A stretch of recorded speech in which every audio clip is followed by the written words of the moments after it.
माहितीये आपण एकादशीचा उपवास का करतो? एकादशी कोण होती? यामागे पद्म पुराणातील एक सुंदर कथा आहे. युगात मूर नावाचा एक डेंजर राक्षस होता. त्याने इंद्रलोक जिंकून सर्व देवतांना हाकलून लावलं. मग सगळे देव भगवान विष्णूकडे गेले. भगवान विष्णू आणि मूर राक्षसामध्ये हजारो वर्ष हे युद्ध चाललं.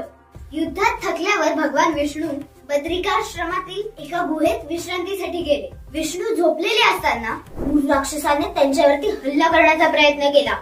त्याच क्षणी भगवान विष्णूंच्या शरीरातून एक दिव्य शक्ती एका तेजस्वी देवीच्या रूपात प्रकट झाली. त्या देवीने फक्त फुंकर मारून त्या राक्षसाचा वध केला. भगवान विष्णू हे पाहून प्रसन्न झाले. त्यांनी त्या देवीला नाव दिलं एकादशी आणि तिला वरदान दिलं, जो कोणी या दिवशी व्रत करून तुझी पूजा करेल त्याची सगळी पापं नष्ट होतील आणि त्याला मोक्ष प्राप्ती होईल.